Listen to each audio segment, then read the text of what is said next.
Hermanos, es el momento de pasar a la predicación. Pueden tomar sus asientos. Y para el día de hoy vamos a enfocarnos en la carta de Hebreos, que hemos estado estudiando ya desde hace algunos meses. Y ahora vamos a terminar la sección que quedó inconclusa la semana pasada, que va del capítulo 8 de Hebreos, del versículo 6 al versículo 13. De hecho, es un gran fragmento, el que para esta semana decidí tomarlo en su conjunto. Pero sí quiero mencionar que para esta predicación he tenido mucha ayuda de algunos materiales biográficos, especialmente El Misterio de Cristo, de un pastor y teólogo que se llama Samuel Branningham, que es un libro que habla acerca del pacto de Dios, así como de algunos otros comentarios, pero sobre todo de ese, porque el tema que se trata aquí tiene que ver con toda una doctrina que se conoce como la teología pactual. Es una doctrina sumamente, un poquito complicada de entender al principio, pero que después, una vez que se entiende, da un increíble gozo al alma, ¿no? Entonces, quería decir eso solamente como introducción. Así que, por lo tanto, sobre estos fragmentos se ha profundizado mucho, ¿no? Sobre este fragmento que vamos a leer de la Escritura. Entonces, les voy a pedir que me acompañen a leer estos versículos. Voy a leer a su favor de los versículos 6 al versículo 12, ahí del capítulo 8 de Hebreos. Y la palabra de Dios dice así: pero ahora, tanto mejor ministerio es el suyo, cuanto es mediador de un mejor pacto, establecido sobre mejores promesas. Porque si aquel primero hubiera sido sin defecto, ciertamente no se hubiera procurado lugar para el segundo. Porque reprendiéndolos dice: He aquí vienen días, dice el Señor, en que estableceré con la casa de Israel y la casa de Judá un nuevo pacto, no como el pacto que hice con sus padres el día que los tomé de la mano para sacarlos de la tierra de Egipto, porque ellos no permanecieron en mi pacto, y yo me desentendí de ellos, dice el Señor. Por lo cual, este es el pacto que haré con la casa de Israel después de aquellos días, dice el Señor. Pondré mis leyes en la mente de ellos, y sobre su corazón las escribiré, y seré a ellos por Dios, y ellos me serán a mí por pueblo. Y ninguno enseñará a su prójimo, ni ninguno a su hermano, diciendo: Conoce al Señor, porque todos me conocerán, desde el menor hasta el mayor de ellos, porque seré propicio a sus injusticias, y nunca más me acordaré de sus pecados y de sus iniquidades. Al decir nuevo pacto, ha dado por viejo al primero, y lo que se da por viejo y se envejece está próximo a desaparecer. Oremos juntos. Bendito Dios y Padre Celestial, gracias, bendito Dios, por la oportunidad que nos das de estar aquí esta mañana, por la oportunidad que nos das de que podemos tener una Biblia en nuestras manos y podemos leerla, Padre Celestial. Y ahora rogamos, Señor, que tú prepares y encamines nuestras mentes, nuestros corazones, nuestros oídos, nuestro entendimiento, a fin, Padre Celestial, de que seamos iluminados con tu sabiduría. A fin, Padre Celestial, de que podamos comprender aquellas cosas que vienen en tu palabra. Y también rogamos que a través de tu Espíritu nos concedas la gracia también de vivir por ellas y de ponerlas por obra. Rogamos, Padre Celestial, que nuestros corazones sean también exhortados, pero que también, Señor, sean confirmados, sean animados, sean consolados, Señor, porque tenemos gran necesidad de ti y porque reconocemos que solamente tú eres Dios, Dios fuerte, Padre eterno, y que solamente a través de ti procede toda consolación y toda salvación. Así pues, te rogamos que tú estés en este siervo inútil tuyo, a fin, Padre Celestial, de que tú quieras, Señor, mostrar las riquezas de tu evangelio. Esto oramos a ti, en el nombre de Cristo Jesús y para gloria tuya. Amén. Muy bien, pues este es un pasaje que nos da un fortísimo consuelo y seguridad a nuestras almas. Y seguramente esta fue la idea del escritor inspirado al redactar cada una de estas palabras, porque recordemos que esta carta o este sermón para algunos teólogos se dirige a un grupo de creyentes que tienen un trasfondo hebreo y que han estado dudando si no es mejor idea regresarse a la antigua religión, es decir, al antiguo pacto. Porque hay que recordar que si estamos aproximadamente al final del primer siglo, la persecución a los cristianos se ha recrudecido, los están maltratando, ¿no? Es una época terrible donde cristianos eran colocados en cruces, en palos por las calles en Roma, en distintos lugares. Se les echaba vivos, brea, aceite y eran quemados. O sea, era una cosa terrible lo que nuestros hermanos del pasado de este siglo estaban viviendo. Así que, por supuesto, las dudas iban a aparecer. ¿Cómo es posible o cómo puede ser esto una, digámoslo así, una mejor religión? ¿Por qué no mejor no regresamos a lo que antes creíamos para que no fuéramos perseguidos como estamos siendo perseguidos, ¿no? Entonces el escritor está enfrentando precisamente todas las preguntas que está teniendo este público o su audiencia, y el escritor ya ha dado muchas pruebas acerca de la superioridad de Cristo como sumo sacerdote, ha hablado de la excelencia de su sacrificio como ofrenda para alcanzar lo que se propuso, y también ha hablado de la seguridad de la salvación que esto acarrea. Pero ahora está por dar un poderoso argumento que tiene que ver con la completa narrativa bíblica y específicamente con aquello que los teólogos han llamado la teología pactual.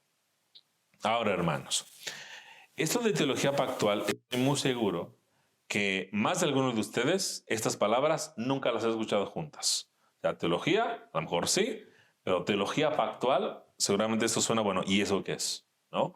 O eso nunca lo había escuchado en mi vida, ¿no? He estado tanto tiempo en la iglesia y nunca había escuchado hablar de eso. Sí, claro, he escuchado que la Biblia habla acerca de pactos, pero ¿y eso qué tiene que ver conmigo? Bueno, es todo un conjunto doctrinal, ¿no? Que lo voy a decir así de entrada como una introducción. Y es que es precisamente nuestro entendimiento de la teología pactual como esta una misión, y esperemos que el Señor algún día nos termine por plantar como una iglesia bautista reformada, es lo que a las iglesias bautistas reformadas nos distingue de nuestros hermanos presbiterianos, ¿no? Esta es la médula, de hecho, por qué nuestros hermanos presbiterianos bautizan infantes y por qué nosotros no lo hacemos, ¿no? Así que este es un conjunto doctrinal que había sido enseñado mucho en la antigüedad. Para eso el teólogo del que hace un momento hablé, Samuel Renihan, tiene un libro que se llama De la sombra a la sustancia, donde precisamente habla de cómo los teólogos bautistas del pasado hablaron y enseñaron acerca de esta doctrina, pero eventualmente se fue diluyendo hasta que jamás volvió a ser vuelto a explicar y prácticamente se hundió, ¿no?, en el fondo de las bibliotecas. Pero últimamente este conjunto doctrinal o esta doctrina ha vuelto a ser sacada a la luz, ¿no? Y principalmente para las iglesias latinoamericanas, las iglesias bautistas reformadas latinoamericanas, supone casi que una novedad desde hace algunos años para acá. Entonces, también quiero ser muy preciso porque, hermanos, aquí nos faltaría mucho tiempo para hablar de esta materia, ¿no? Así que para efectos de nuestra serie, voy a poner un poquito todo esto a un lado, solamente por cuestión de tiempo, porque si no nos desviaré de nuestro objetivo. Es decir, si yo quisiera hablar aquí de teología pactual, tendríamos que decir, hermanos, miren, vamos a poner en pausa Hebreos, vamos a dedicar, no sé, algunos meses, algunas semanas, primero a hablar de esto, y luego van a ver qué tiene que ver Hebreos 8 en medio de todo esto. Entonces, para que no nos desvíe de nuestro objetivo, que es ir recorriendo y conociendo la carta de Hebreos, solamente algún contenido de todo esto va a estar presente, ¿no? Entonces, la predicación de hoy está dividida, la he titulado Un mejor y un nuevo pacto, y está dividida en dos partes. La primera es la necesidad de un nuevo pacto, y la segunda parte de nuestra predicación se titula El contenido del pacto. Entonces, primero vamos a hablar de la necesidad de un nuevo pacto y después vamos a hablar de, bueno, cuáles eran las características de este nuevo pacto. Ahora, ¿por qué esto es importante? Bueno, si vemos el primer versículo, el versículo 6, dice, pero ahora, tanto mejor ministerio es el suyo, cuanto es mediador de un mejor pacto, ¿no?, establecido sobre mejores promesas. Entonces, inmediatamente sale esto, o sea, surge aquí la palabra pacto, y de hecho se va a repetir varias veces o va hace referencia a esta palabra en los versículos sucesivos. Entonces es casi como si fuera aquí la temática, ¿no? Así que, en otras palabras, el ministerio de Cristo es superior no solo por razón de su sacerdocio, sino porque Él es mediador de un mejor pacto. Esa es la razón. Ahora, un pacto no es otra cosa más que un compromiso asegurado, ¿no? Por ejemplo, si queremos sacar una casa, si queremos sacar un auto, ¿qué hacemos? Bueno, firmamos, ¿no? Generalmente tenemos a un intermediario, que ¿quién es? Suele ser un banco, ¿no? Que al banco es al que le vamos a estar pagando, ¿no? Entonces, sobre todo cuando se compra un automóvil, y entonces nosotros firmamos de que nosotros vamos a ir pagando ese automóvil, ¿no? ¿Qué pasa si dejamos de pagar el automóvil o la casa? Bueno, pues nos metemos en problemas, ¿no? Quizá nos puedan retirar el automóvil o qué sé yo. No conozco realmente las consecuencias que hay, pero sé que puedan ser bastante, pues no deseadas, ¿no? Entonces, es un compromiso asegurado. Ahora, pero en el caso bíblico, cuando hablamos de un pacto, tenemos que hablar que un pacto es un compromiso divinamente sancionado. Es decir, que en los pactos bíblicos, Dios siempre tiene la iniciativa. Por ejemplo, no fue el pueblo de Israel, cuando estaban en el desierto, no fueron ellos quienes se acercaron a Dios y le dijeron: Dios, danos una serie de leyes para que nosotros las podamos cumplir y para que tú nos puedas dar esto. Eso no fue así. Recuerdan que de hecho es Dios quien se acerca a ellos. Es más, de hecho es Dios quien los rescata de Egipto para después en el desierto darles sus leyes y hacer un pacto con ellos y decirles: ustedes van a cumplir esto, y el pueblo va a decir: sí, vamos a cumplir eso, vamos a cumplir todo lo que tú nos has pedido, porque bueno, nos has rescatado, ¿no? Nos has liberado de Egipto, nos has liberado de la esclavitud. Así que bueno, tú nos das estas leyes, claro, nosotros las vamos a obedecer. Pero además, la razón, Dios fue el que había tomado la iniciativa, pero la razón principal por la que el pueblo también había sido rescatado de Egipto se debió a que Dios iba a cumplir el pacto que había hecho con Abraham. Vayan a Éxodo capítulo 2, versículos 23 al 24, donde tenemos justamente esto. Éxodo capítulo 2, versículos 23 al 24. Y dice la palabra de Dios: aconteció que después de muchos días murió el rey de Egipto, y los hijos de Israel gemían a causa de la servidumbre y clamaron. Y subió a Dios el clamor de ellos con motivo de su servidumbre. O sea, Dios escuchó que estaban padeciendo, ¿no? Que estaban sufriendo por esta esclavitud, por esta servidumbre. Y entonces dice el versículo 24: y oyó Dios el gemido de ellos. Lo escuchó. Era, va a actuar el Señor. ¿Pero por qué razón? Y se acordó de su pacto con Abraham, Isaac y Jacob. O sea que el pueblo manifestó su dolor, pero si Dios lo rescató, no fue necesariamente por esa expresión de dolor, sino porque Dios tenía un pacto hecho con el patriarca, con Abraham.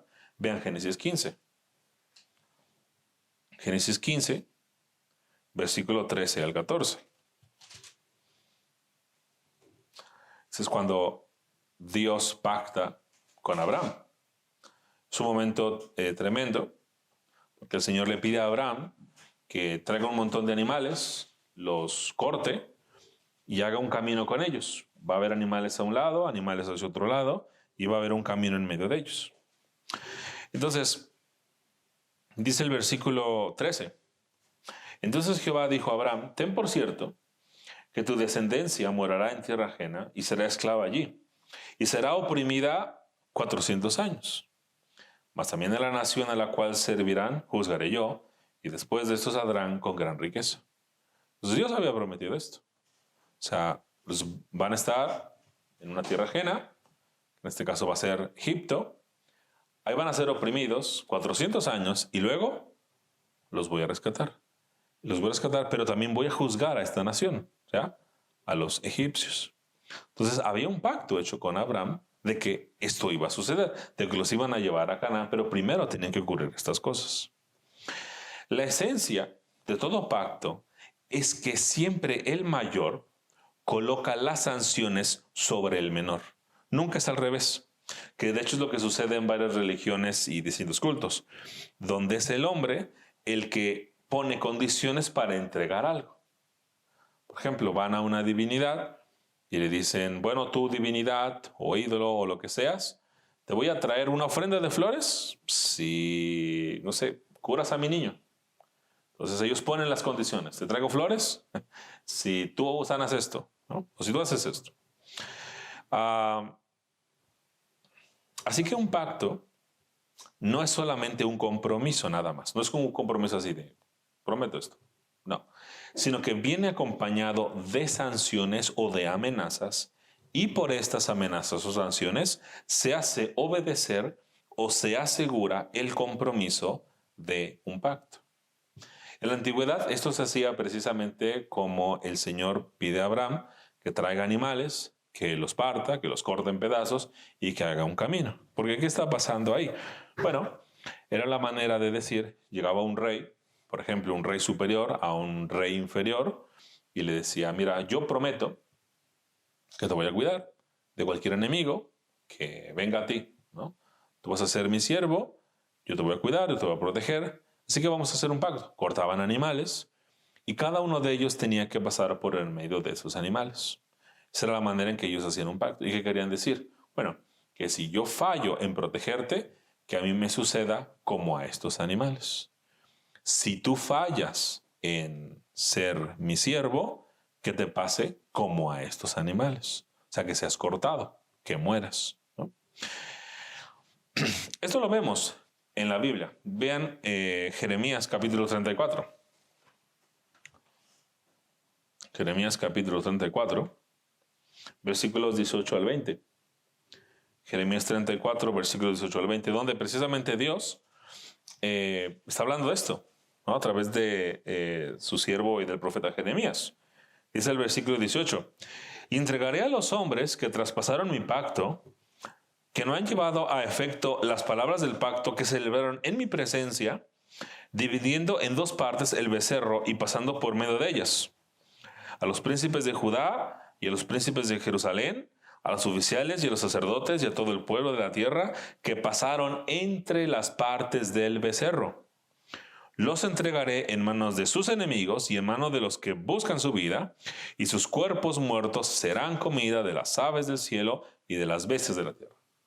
Entonces, en algún momento, algunos hombres quisieron hacer un pacto con Dios, dijeron, nosotros vamos a cumplir esto, y si no lo cumplimos, que nos pase como esos becerros, que encuentra a Dios, que no lo cumplieron, por lo tanto, que deben de recibir la muerte, porque no cumplieron el pacto, ¿no?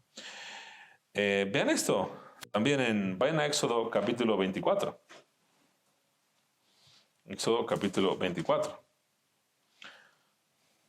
donde el pueblo está pactando.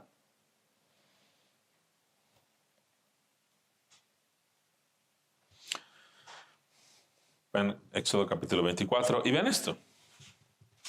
Dijo Jehová desde el primer versículo, dijo Jehová a Moisés, suben ante Jehová tú y Aarón, Nadab y Abiú, que son los hijos de Aarón, y 70 de los ancianos de Israel, y os inclinaréis desde lejos.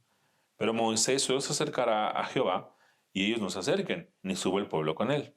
Y Moisés vino y contó al pueblo todas las palabras de Jehová, y todas las leyes, y todo el pueblo respondió a una voz y dijo, haremos todas las palabras que Jehová ha dicho. Y Moisés escribió todas las palabras de Jehová, y levantándose de mañana edificó un altar al pie del monte, y 12 columnas, según las 12 tribus de Israel, y envió jóvenes de los hijos de Israel, los cuales ofrecieron holocaustos y becerros como sacrificio de paz a Jehová. Y vean entonces qué hace Moisés. Y Moisés tomó la mitad de la sangre y la puso en tazones, y esparció la otra mitad de la sangre sobre el altar. Una cae sobre el altar, ¿no? Y tomó el libro del pacto y lo leyó a oídos del pueblo, el cual dijo, o sea, leyó la ley de Dios, y el pueblo respondió, haremos todas las cosas que Jehová ha dicho y obedeceremos, ¿no? Porque estamos haciendo un pacto. Entonces Moisés, ven lo que va a hacer con la sangre, tomó la sangre y roció ¿a quién? Sobre el pueblo. Y dijo, he aquí la sangre del pacto que Jehová ha hecho con vosotros sobre todas estas cosas. Entonces se está haciendo un pacto. Si ustedes fallan, les va a pasar lo que a estos becerros. Si yo llegara a fallar, pues me va a pasar esto. ¿no? Entonces, la presencia de los pactos está en la Biblia. Ahora, ¿por qué es importante mencionar esto? Porque el escritor de Hebreos se está dirigiendo a una audiencia que quiere o está intentando regresar a la religión judía para salvarse. Ellos estaban queriendo regresar a la ley moral de Dios, a la ley ceremonial. Y querían regresar a todo ese sistema en el que sus antepasados ya habían demostrado que eran incapaces de cumplirlos. ¿Por qué? Porque apenas el pueblo ha hecho este pacto en en Éxodo 24, ¿y qué pasa después? ¿Se acuerdan?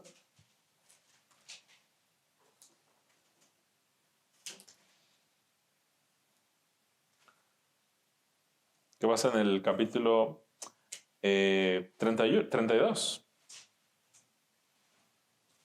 Quizá por tema no se lo saben por capítulo, pero ¿qué pasa? Pues el pueblo hace un becerro de oro. El pueblo había dicho, sí, te vamos a obedecer. No vamos a hacer imágenes tuyas, ni de nadie. Y después lo vemos al poco tiempo caer, no cumplir el pacto. Entonces, los antepasados de estos hebreos que ahora eran cristianos habían demostrado que eran incapaces para cumplir el pacto.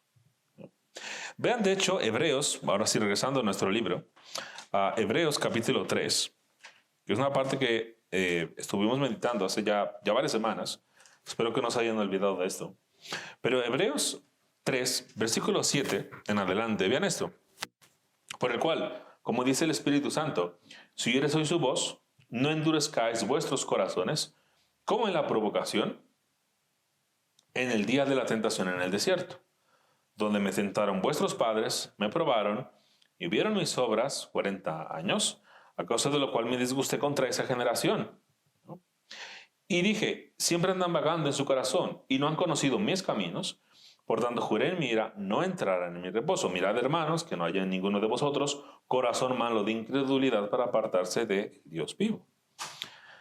Entonces en el desierto, el pueblo había caído, ¿no? Había tentado a Dios, querido tentar a Dios. No había cumplido el pacto. Entonces el escritor de Hebreos ya les ha hablado de esto cuando les recordó que toda aquella generación de Egipto, la que salió de Egipto, murió en el desierto. ¿Recuerdan aquella predicación? Donde haciendo unos cálculos, aproximadamente durante 40 años estuvieron muriendo un promedio de 90 personas todos los días. Y justamente todos aquellos que habían salido de Egipto. Porque cuando estuvieron delante de Canaán y que Josué fue a explorar la tierra con sus hombres, él regresó, otros también habían ido, regresaron. Josué dijo, adelante, pues sí hay enemigos, pero podemos contra ellos, ¿no? Dios está de nuestro lado, vamos a poder contra ellos, Dios ha hecho maravillas, sí podemos. Y los otros dijeron, no podemos, hay bestias, hay gigantes, hay cuánta cosa. El pueblo teme, no vamos a ir, duda de Dios, Dios los castiga, ¿no? Excepto a Josué, no, y a Caleb, que habían ido a hacer esto. Y entonces inmediatamente el Señor empieza a dejar caer su ira sobre cada uno de ellos, sobre todos estos incrédulos. Entonces, el pueblo de Israel, los antepasados de estos hebreos, habían mostrado que eran infieles. Habían demostrado que no pudieron someterse al pacto. Que de hecho ellos fueron los primeros que lo rompieron, ¿no? Que Dios pacta con ellos y ellos son los primeros en desobedecer. Y además hay un énfasis, además aquí en el capítulo 3 de Hebreos, porque tenemos en el versículo 8, en el versículo 10, versículo 8, no endurezcáis vuestros corazones. O sea, hay un énfasis al corazón, sus corazones de estos estaban endurecidos. Luego, versículo 10, andan vagando en su corazón, o sea, su corazón es vagabundo, va de un lado para el otro, o sea, su corazón no se conforma a la voluntad de Dios ni a su palabra, sino anda de aquí para allá. Y el versículo 12, sus corazones son malos de incredulidad. Esa es la característica de los corazones de sus antepasados. Entonces les está diciendo el escritor de Hebreos a su audiencia, hey, tengan cuidado, ustedes quieren regresar al pacto antiguo para el cual ya sus antepasados, que eran tener el corazón endurecido, un corazón vagabundo, errático, ¿no? Y además malo de incredulidad, no pudieron someterse. El Señor había hecho un pacto con el pueblo y ellos respondieron haciendo una figura, como ya hemos visto. Y si bien el Señor les había entregado todo un sistema sacerdotal para limpiarlos terrenalmente, con todo, esos sacrificios, como ya hemos visto, no los limpiaban de pecados ni les daban un corazón nuevo. Pero ahora, en Cristo, que es un mejor sacerdote, no solo está el sacerdote eterno que puede interceder por siempre por la iglesia de Dios, es decir, por él, quien es el verdadero Israel, que es la iglesia. No solo se ha dado la ofrenda perfecta y efectiva, como ya hemos visto, sino que el nuevo pacto ofrece y entrega aquello que el pacto hecho a Moisés y al pueblo no había entregado, que es un corazón nuevo. Por ello, afirma el escritor de Hebreos en el versículo 7, en el capítulo 8, en donde estamos hoy, dice, porque si aquel primero hubiera sido sin defecto, ciertamente no se hubiera procurado el lugar para el segundo. O sea, si ese pacto, el pacto que incluye el sistema sacrificial, no todas las leyes ceremoniales, ¿no? Si este pacto hubiera sido efectivo para cambiar sus corazones y para mantenernos en la verdad, si esto hubiera sido efectivo, no habría necesidad de que Cristo hubiera venido, ¿no? En otras palabras, allí donde falló el antiguo pacto es en donde triunfa el nuevo pacto. Ahora, por otro lado, este versículo, el versículo 7, nos confronta en todos nuestros afanes religiosos. Porque lo que querían hacer estos hebreos cristianos, en los tiempos en los que se escribe la carta o el sermón que es Hebreos, ellos querían regresar a esa forma de religión. Porque es muy fácil querer regresar a un sistema religioso que tiene todas estas características. ¿Por qué? Porque como pecadores queremos manipular a Dios. Queremos decirle o tener delante de él toda una lista de cosas que nosotros hemos hecho para que nos acepte y que no pueda decir algo en nuestra contra. De hecho, pueden ver cualquier rito, ritual, nueva religión, secta que empieza a surgir en el mundo, siempre es lo mismo. Siempre es yo hago tales cosas para que, no sé, alguna divinidad me ayude, ¿no? Creo que uno que es muy específico y que se puede ver de una manera muy clara es, por ejemplo, el culto a la Santa Muerte. Siempre es yo hago algo para que la divinidad que se llama Santa Muerte haga algo. O sea, para que me proteja. Yo te doy y entonces tú me das, ¿no? Y siempre es una divinidad que nunca está satisfecha, porque siempre hay que darle algo para que actúe. Es muy fácil hacer esas cosas, ¿no? La gente es más propensa a querer cumplir con un ritual, con ceremonias, con dar dinero o con hacer un trueque con el ídolo de su preferencia.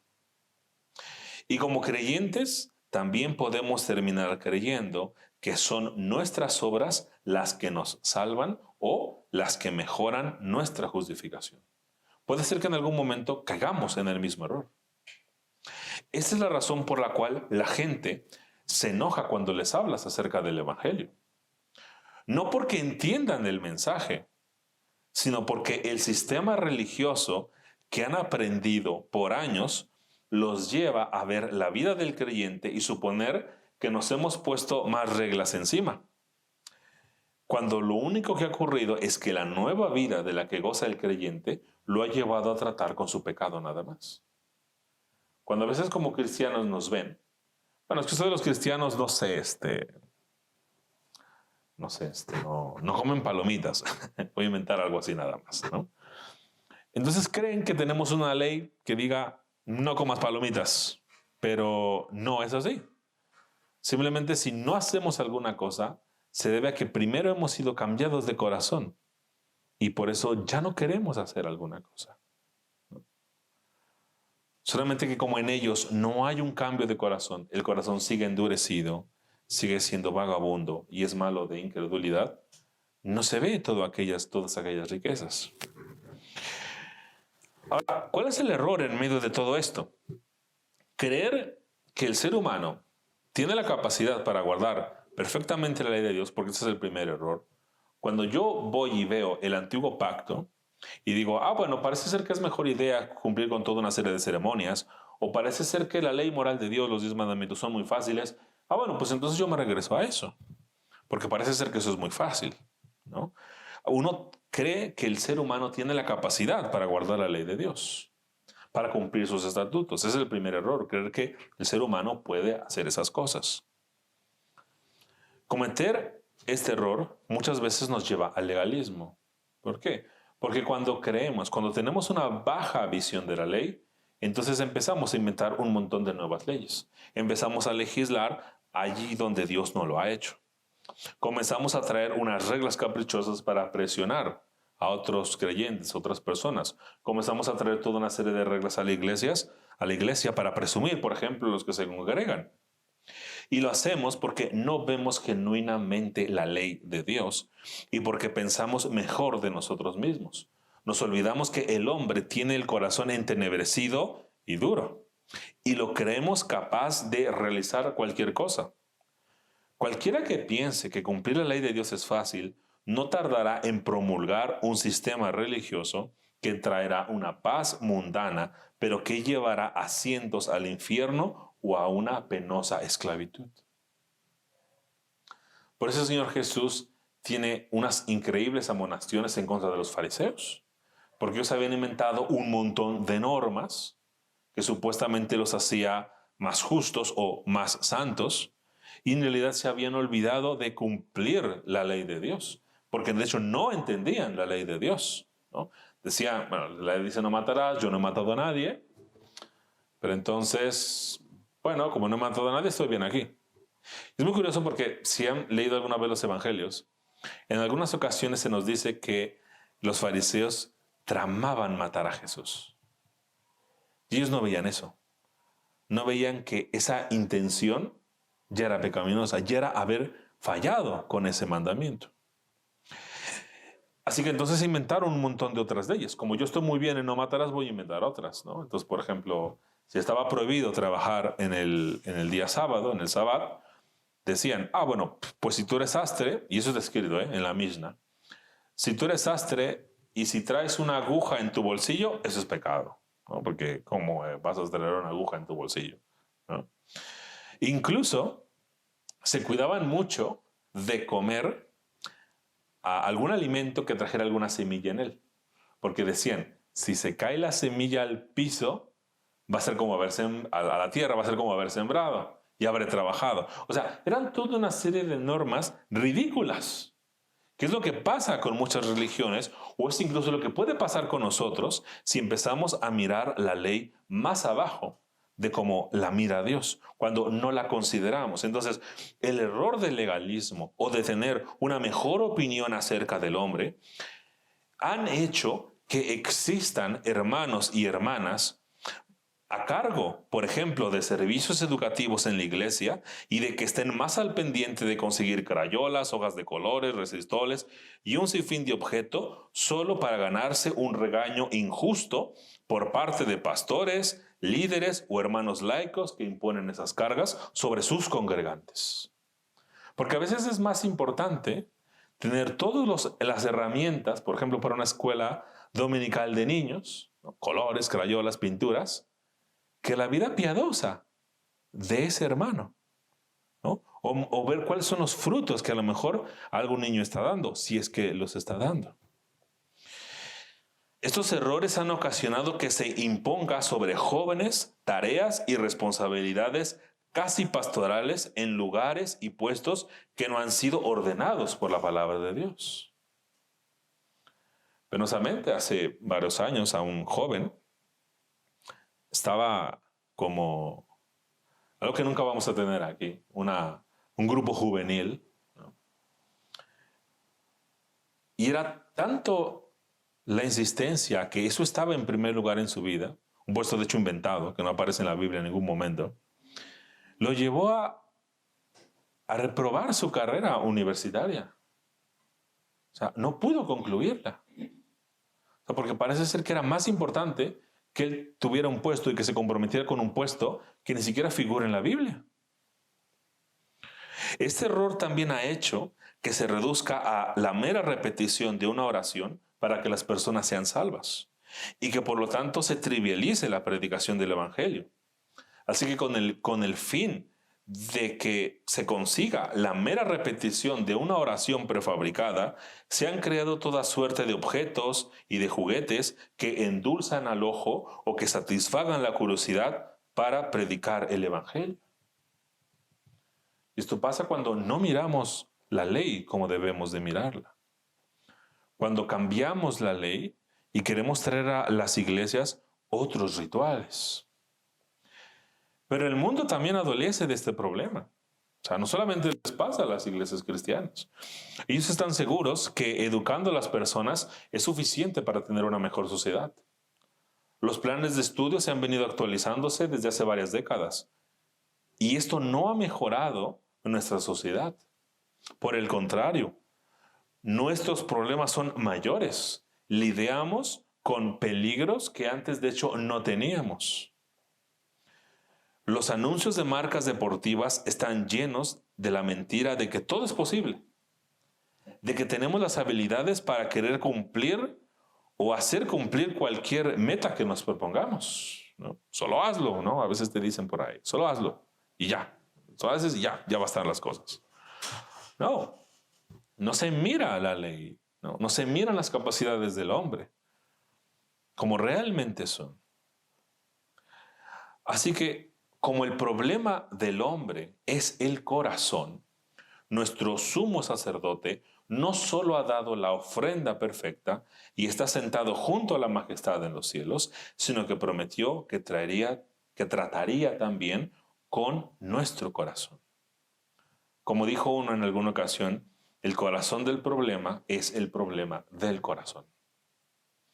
Que es la idea esencial de los versículos en nuestro capítulo de Hebreos que van del 8 al 12, que constituye el inicio de la cita del capítulo 31 de Jeremías. La primera parte, que va del versículo del 8 al 9, contiene algunos aspectos que requerimos considerar. Acompáñenme ahí, dice el versículo 8. Porque reprendiendo les dice, he aquí vienen días, dice el Señor, en que estableceré con la casa de Israel y la casa de Judá un nuevo pacto. No como el pacto que hice con sus padres, el día que los tomé de la mano para sacarlos de la tierra de Egipto, porque ellos no permanecieron en mi pacto y yo me desentendí de ellos, dice el Señor. Y aquí hay algunos aspectos que tenemos que enfocarnos en estos primeros dos versículos. En primer lugar, la idea es que vendría un nuevo pacto.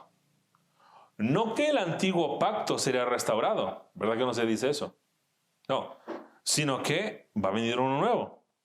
Y que los propósitos de ese antiguo pacto en el nuevo van a ser finalmente alcanzados. El propósito del pacto, tal como aparece a lo largo del capítulo 31 de Jeremías, pero que también recorre buena parte de este libro, es este: yo seré su Dios y ustedes serán mi pueblo. Esencialmente, ese es el objetivo del pacto. Yo seré su Dios y ustedes serán mi pueblo. Así, si el nuevo pacto ya ha sido establecido, como lo cree y comprueba el escritor de Hebreos, eso quiere decir que es un grave error intentar volver al antiguo pacto, porque es querer suplantar el nuevo pacto de Cristo.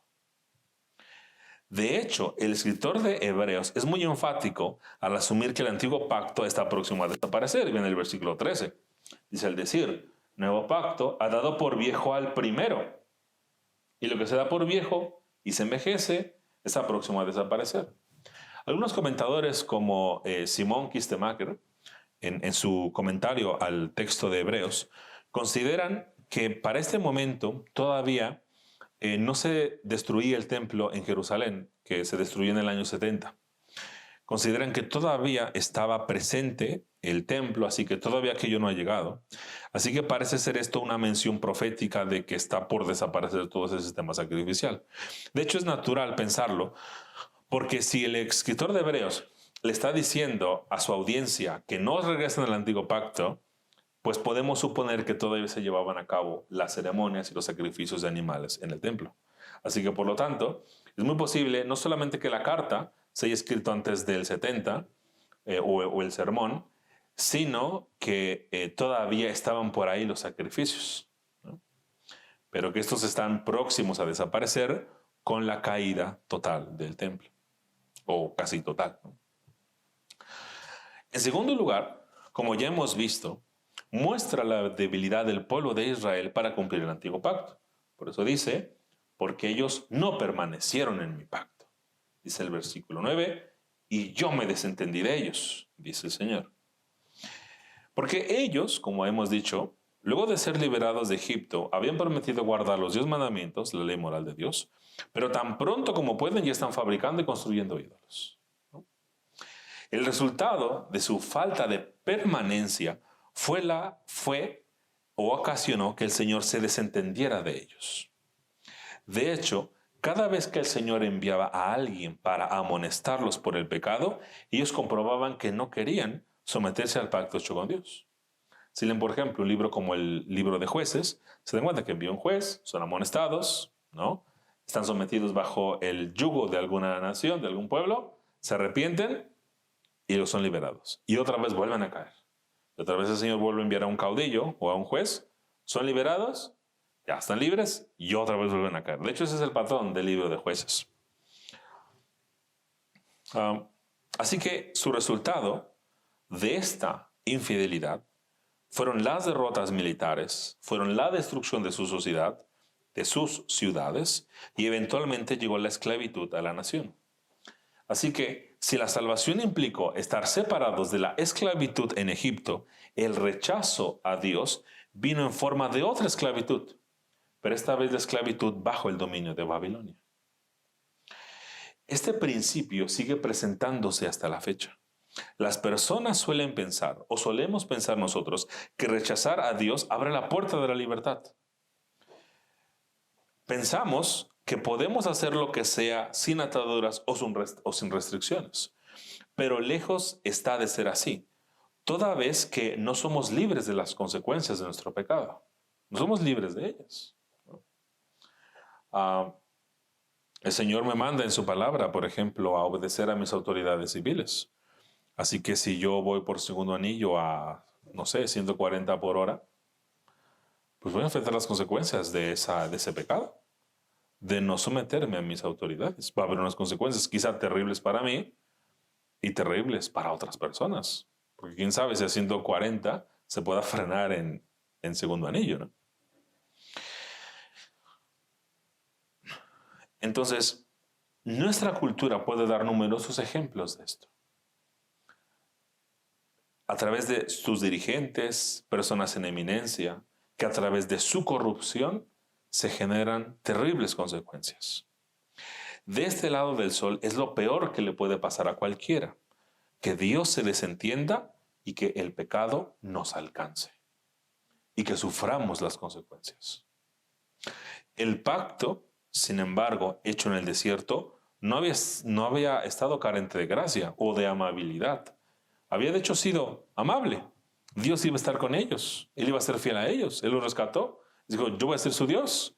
Voy a ser fiel a ustedes, ¿no?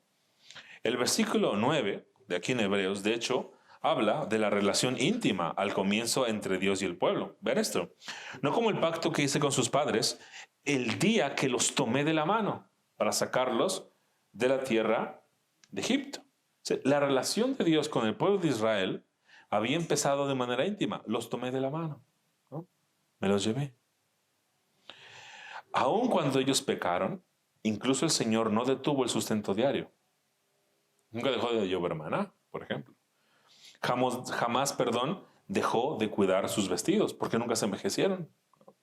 Si quieren agua, el Señor iba a abrir una fuente, y de ahí iban a beber los animales y también ellos. El punto es que por el que ellos no permanecieron fue por su infidelidad hacia Dios, no la infidelidad de Dios hacia ellos.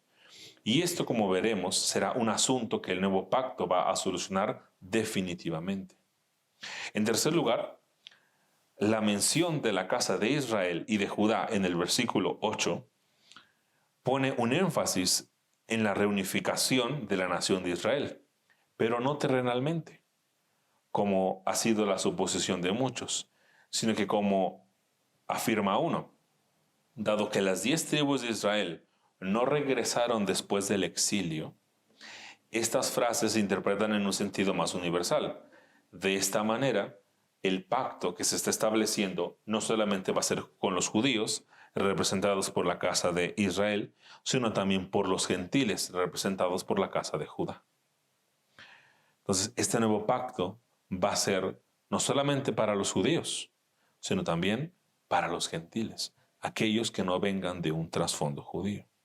Ahora, ¿cuál es el contenido del pacto? Porque tenemos una necesidad del pacto debido a que nuestros corazones son necios, son incrédulos, son duros, son malos de incredulidad, son vagabundos. ¿Cómo le hacemos para relacionarnos con Dios? Si somos así, si no podemos guardar el pacto, si no podemos someternos a los 10 mandamientos, ¿cómo le hacemos entonces? Bueno, habiendo considerado esto, los versículos centrales de nuestra sección, que van del versículo 10 al versículo 12, van a incluir el contenido y los objetivos alcanzados de este nuevo pacto. Entonces, a la primera parte, y es lo primero que consigue el pacto, es la regeneración y la santificación, que vamos a ver de los versículos del 10 al 11. Ahora, el nuevo pacto es mejor que el antiguo, no solamente porque promete la justificación de los creyentes, o porque promete un perdón duradero, perfecto y celestial por medio de la obediencia de Cristo a favor de los creyentes, sino porque el antiguo solamente contenía las leyes, pero no la habilidad de recibirlas, amarlas y obedecerlas. Eso no incluían los 10 mandamientos. Aquí están las leyes, obedécelas, haz esto y vivirás. Pero no me dan la habilidad de hacerlas. Eso no incluía el antiguo pacto. De hecho, vean Romanos 8.3. Cuando Pablo habla de esto, Romanos 8.3.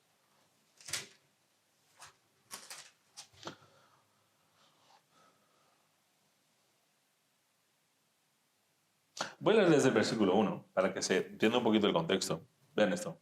Ahora pues, ninguna condenación hay para los que están en Cristo Jesús, los que no andan conforme a la carne, sino conforme al Espíritu. Porque la ley del Espíritu de vida en Cristo Jesús me ha librado de la ley del pecado y de la muerte. Y aquí viene la razón.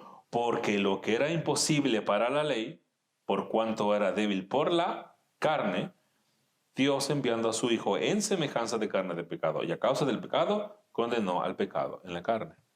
Es decir, nosotros no podíamos cumplir la ley, nos era imposible.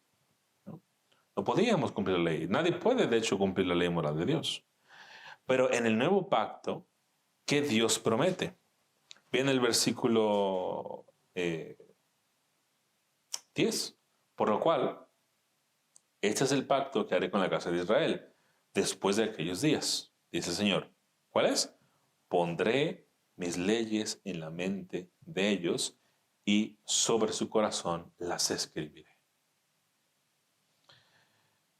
Es decir, Dios promete colocar de una manera especial las leyes en el corazón de su pueblo, ya que desde Adán la corrupción y la contaminación de la naturaleza del hombre estaban intactas.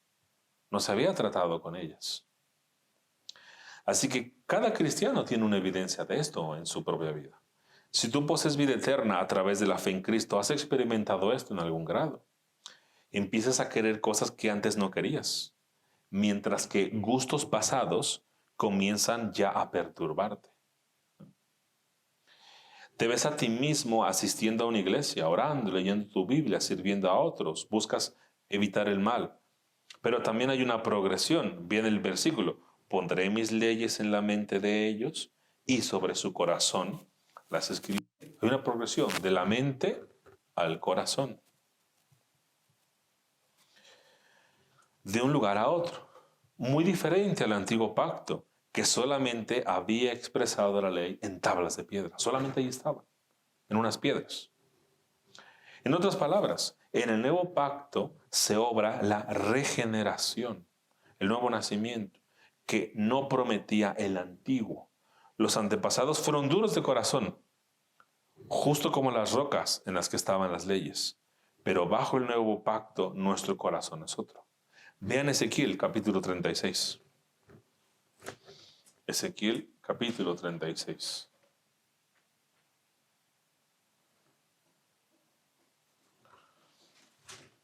Y van a buscar los versículos 26 al 27. Ezequiel capítulo 36, versículos 26 al 27. ¿Y qué dice?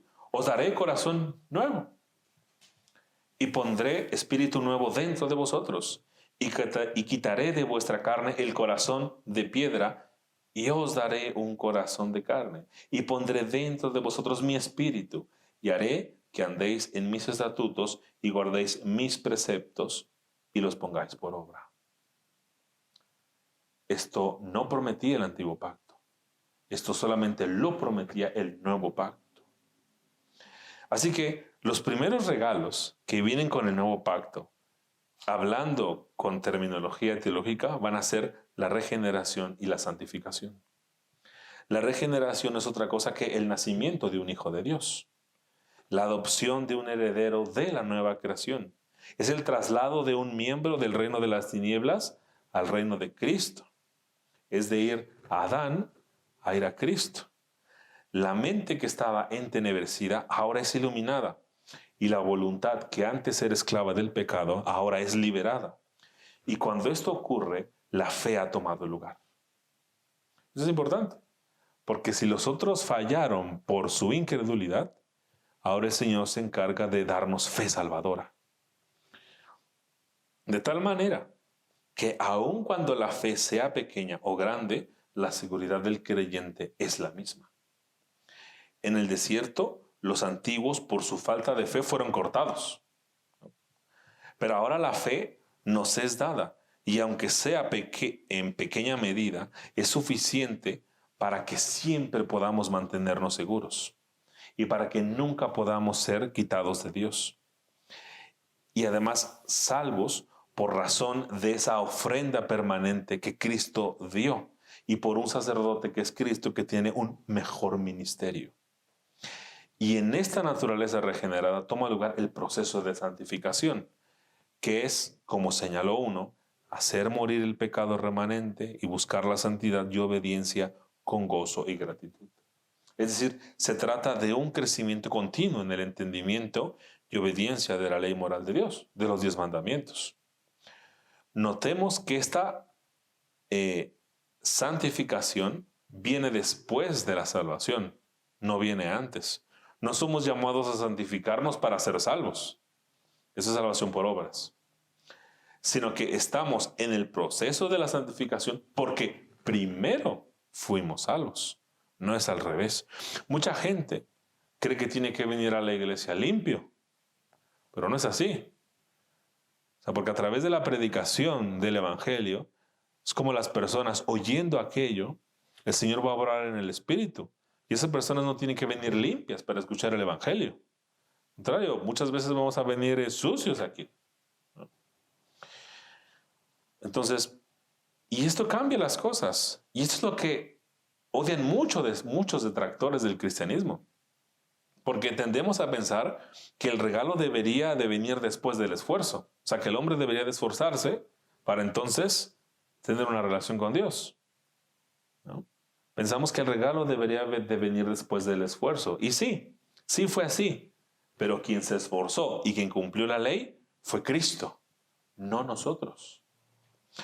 Pero también el versículo señala algo crucial al respecto, que es la renovación del pueblo de Dios, que esta renovación no es solo una cuestión de lo que se hace o lo que no se hace, sino que debido a que es Dios quien transforma los corazones, entonces el pueblo del nuevo pacto es creado por una generación sobrenatural. Voy a explicar en otras palabras. El antiguo pacto, en cambio, estaba limitado por la descendencia de Abraham.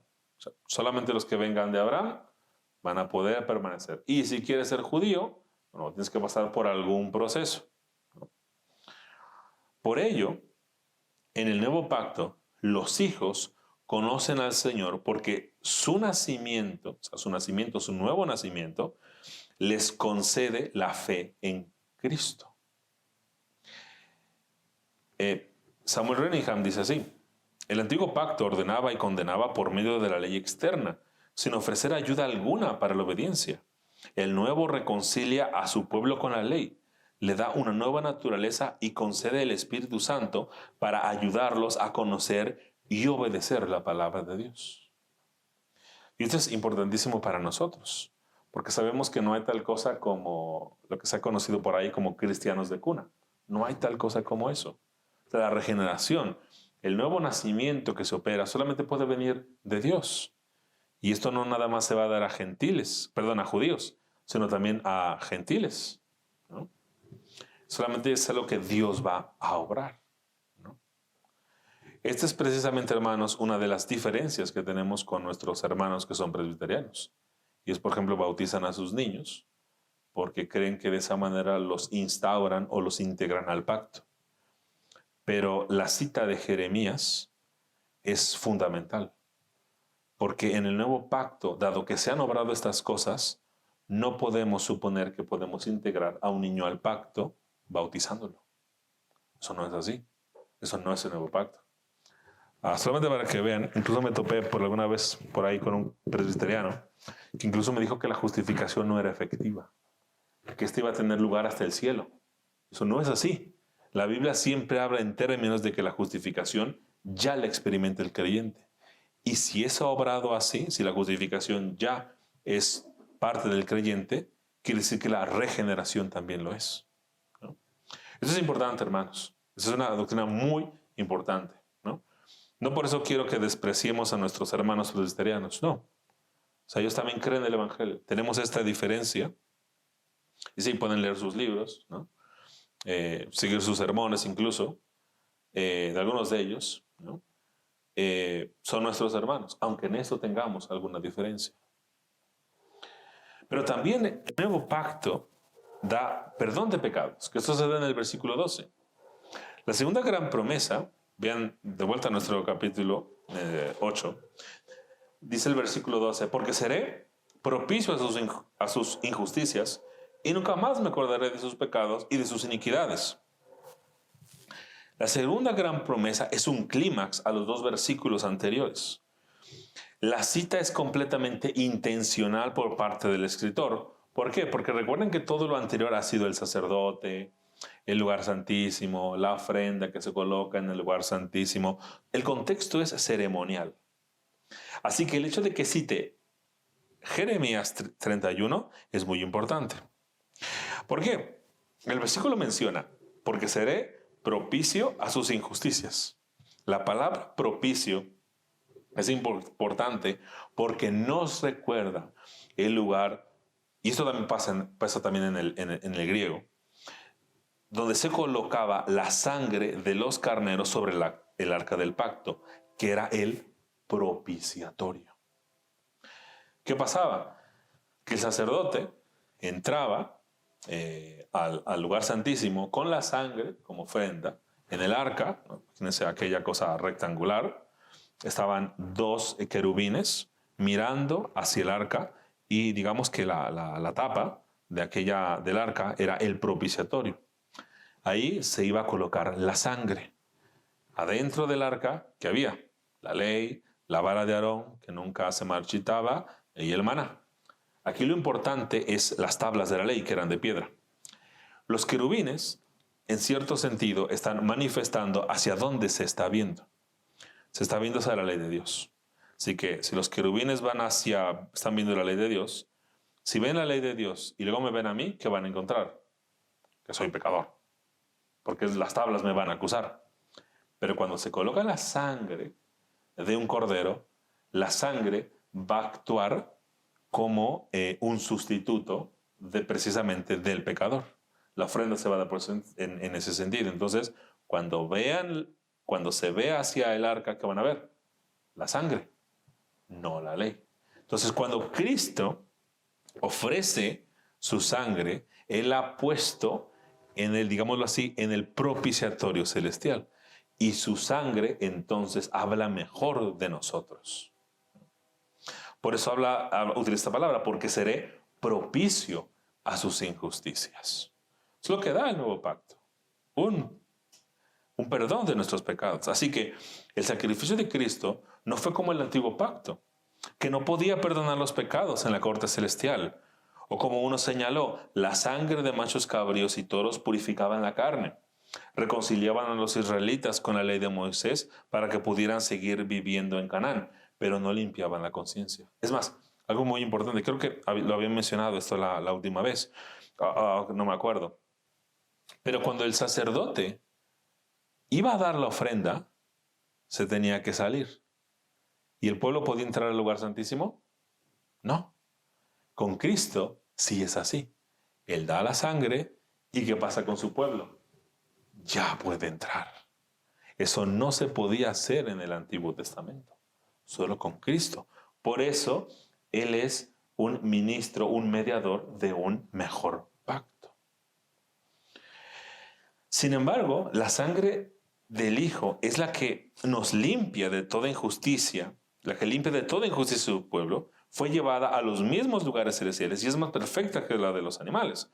Ven ahí en un capítulo adelante, Hebreos 9, del 13 al 14, un versículo que de hecho ya hemos repetido en algunas ocasiones y hemos considerado. Pero Hebreos 13, 9 del 13 al 14 dice, porque si la sangre de los toros y de los machos cabríos y las cenizas de la becerra rociadas de los inmundos santificaban para la purificación de la sangre, de la carne, cuánto más la sangre de Cristo, el cual mediante el Espíritu Eterno se ofreció a sí mismo sin mancha a Dios, limpiará vuestras conciencias de obras muertas para que sirváis al Dios vivo. De este modo, Dios proveyó un sacerdote perfecto, una ofrenda perfecta y un perdón de pecados perfecto. ¿Cuál es el resultado? Versículo 12 del capítulo 8, segunda parte. Y nunca más me acordaré de sus pecados y de sus iniquidades. Hermanos, eso es algo que nosotros quizá no conocemos. ¿En qué sentido? Lo voy a decir así.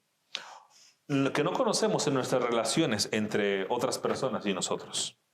Porque en nuestras relaciones de amistad, de matrimonio, siempre suelen amargarse por el recuerdo del pecado a pesar del perdón que ya se ha dado. No voy a olvidar esto de ti. Quiero que sepas que recuerdo muy bien lo que hiciste no sé cuándo. No pienses que he olvidado aquella vez en que tú, etc. En ocasiones utilizamos o han utilizado contra nosotros el perdón que se ha dado. Yo te perdoné esto o aquello. Ahora tú deberías hacer lo mismo. O sea, ese perdón no fue dado de una manera unilateral. Se espera que la persona haga algo. El ser humano muchas veces entrega el perdón para después intercambiarlo por otra cosa. No es un perdón genuino.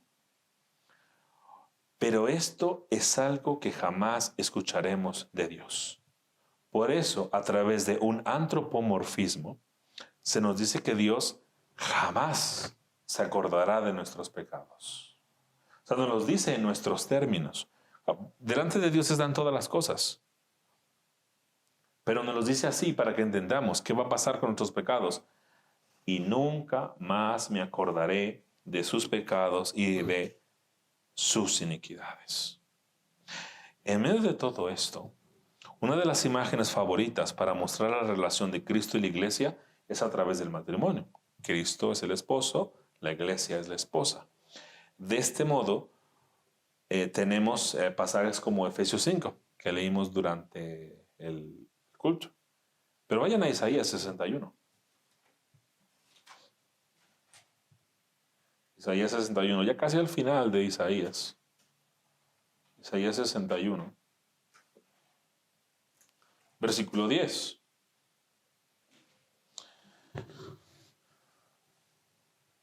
Vean eso. En gran manera me gozaré en Jehová. Mi alma se alegrará en mi Dios, porque me vistió con vestiduras de salvación, me rodeó de manto de justicia, como a novio me atavió y como a novia adornada con sus joyas.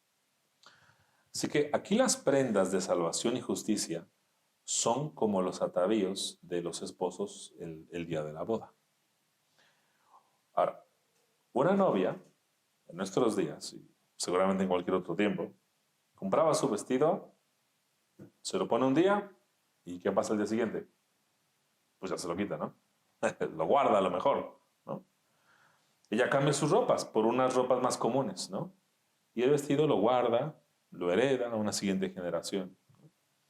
El punto es este: la manera en como nosotros vemos a la novia el día de la boda, así nos mirará Dios por siempre en nuestras vidas en Cristo Jesús. De esto se trata el nuevo pacto. Es una relación de amor segura, firme y consumada por siempre por la sangre de Cristo y por el ministerio del Espíritu. Debido a que Cristo nos ha vestido de justicia, de la misma justicia de Cristo, y ha puesto lejos nuestros pecados, son ciertísimas las palabras de Isaías 62:5. En esto hay más adelante. Isaías 62:5. Pues como el joven se desposa con la virgen, se desposarán contigo tus hijos, la iglesia. Y como el gozo del esposo con la esposa, así se gozará contigo el Dios tuyo. Cuando estemos en la presencia de Dios, ¿qué va a haber? Dios. La justicia de Cristo en nosotros, que nos ha sido imputada. No va a decir, tú hiciste esto y aquello, ¿te acuerdas? No, eso no va a pasar. Nos va a mirar con lo que Cristo ganó. No va a mirar aquello, no va a haber un reclamo. Tantas veces que yo te dije que hicieras esto o aquello y mira cómo. No, no va a haber eso. Porque el perdón es completo. De esta manera se nos ha imputado o se nos ha atribuido la justicia de Cristo, lo que es llamado la doctrina de la justificación. Y Él continúa trabajando en nosotros con amor y afecto por la novia de semejante esposo que es Cristo. Y en esta relación de Cristo y de nosotros, jamás va a haber un divorcio, jamás, porque es un pacto. Vamos a ver.